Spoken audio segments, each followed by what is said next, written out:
전 세계가 지금 중공 바이러스와의 전쟁을 치르고 있는 가운데 이런 때일수록 더욱 냉철하게 현실을 돌아봐야 한다는 자성의 목소리가 높아지고 있습니다.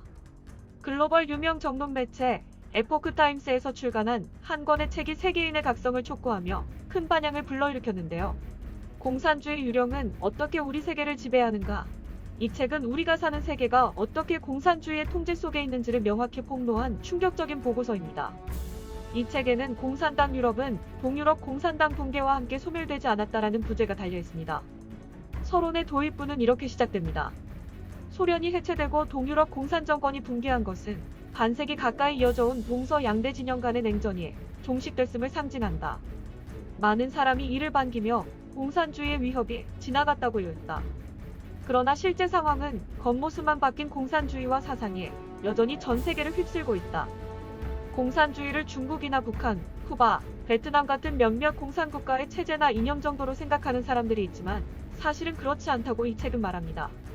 현재의 공산국가는 물론이고 구소련의 동유럽 국가, 그리고 사회주의 노선을 걷는 아프리카와 남미 국가들도 여전히 공산주의 유령의 지배하에 있다고 주장합니다. 또한 미국이나 영국, 프랑스 등의 선진국도 공산주의의 희생양이 됐다고 설명합니다. 다만 이런 나라들은 공산주의의 요소에 심각하게 침식당하고도 깨닫지 못하는 상태에 있을 뿐입니다. 냉전 이후 동유럽과 소련의 공산주의 정권은 붕괴됐으나 공산주의는 결코 해체되지 않았고 공산주의 유령도 죽지 않았다. 그 독소는 구공산 국가들을 계속해서 위협할 뿐만 아니라 일찍이 각종 형태로 전 세계에 침투했다. 이 책은 악령이 폭력과 비폭력 두 가지 모습으로 동서양 양대 진영에 동시에 배치됐다는 사실에 주목합니다. 소련과 중국에서의 공산화 과정은 폭력과 피, 그리고 공포로 얼룩진 대살육의 과정이었습니다. 동양에서는 공산주의가 자신의 사악한 본성을 남김없이 표출하며 1억에 달하는 인명을 무차별 학살했습니다. 하지만 그 악령이 서방에서는 정반대에 가면, 즉 비폭력 공산주의로 위장한 채 등장했다고 이 책은 말합니다. 영국의 페이비언 협회, 독일의 사회민주당, 프랑스의 제2인터내셔널, 미국의 사회주의당 등 수많은 사회주의 단체는 서구와 북미 국가들의 파멸의 씨앗을 심어놓았다. 그리고 비폭력 공산주의는 침투와 잠식의 전략을 취했다고 말합니다.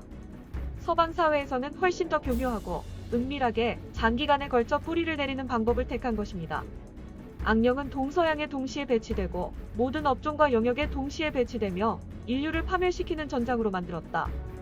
예를 들어 교육 분야에서는 진보주의 교육운동이라는 미명하에 학생들의 사유와 정서를 기형적으로 마비시켰습니다. 초중등 교육에서는 정통 이념과 전통 도덕을 교과서와 수업에서 퇴출시키고 학생들에게 대량의 무신론, 진화론, 유물론, 투쟁 철학을 주입했다. 서양에서 나타난 많은 사조나 운동들도 공산주의에서 시작됐거나 이용된 것이라고 말합니다.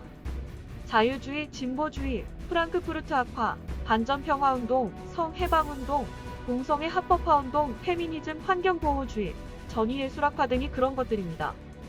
이 책은 또한 공산주의 악령이 사회주의라는 가면을 쓰고 서방 사회를 공략했다고 분석합니다. 책에 따르면 사회주의는 사실상 공산주의의 다른 얼굴이며 공산주의가 광범위하게 뿌리를 내릴 수 있는 토대입니다. 레닌은 사회주의는 공산주의 제1단계 또는 초급 단계로 공산주의는 사회주의 기반 위에 발전해 나간다고 생각했다. 사회주의는 본래 마르크스주의의 일부이며 국제사회 공산운동의 일부임을 알 수 있다.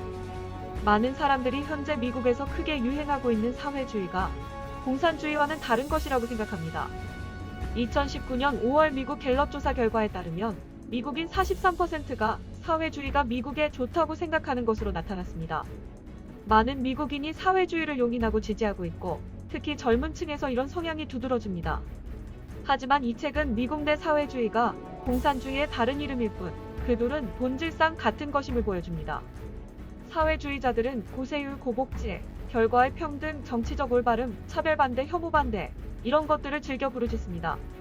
이 책은 그런 개념들이 궁극적으로는 공산주의 악령의 요소와 깊숙이 맞닿아 있다고 분석합니다. 공산주의 악령이 인류에게 주입한 각종 기형적인 관념은 부지불식간에 세상에 범람했으며 길을 잃은 자들은 공산주의를 자신의 생각과 염원으로 받아들였다. 악령의 음모가 거의 실현된 것이다. 그런데 공산주의가 전 세계를 장악하려는 목적은 과연 무엇일까요? 이 책은 공산주의의 최종 목적은 바로 인류 회멸이라고 말합니다. 1억이 넘는 사람을 비정상적으로 죽였으며 수십억의 인구를 노예로 만들었다. 더욱 중요한 것은 공산주의가 가정 파괴, 사회 혼란, 도덕 붕괴, 그리고 인류 문명을 타락시켰다는 사실이다. 이 지구상에서 공산주의가 실패로 돌아갔다고 착각하고 있는 사람들에게 이 책은 다음과 같이 경고합니다. 세상 사람들이 파멸의 벼랑 끝에 서 있음에도 여전히 그것을 알아차리지 못한다. 이보다 더 위험한 일이 있을 수 있을까? 중국 공산당이 초래한 중공 바이러스로 인해 전 세계가 신음하고 있는 이때 우리 자신의 인식, 우리나라의 현실을 냉철하게 돌아보게 하는 책입니다.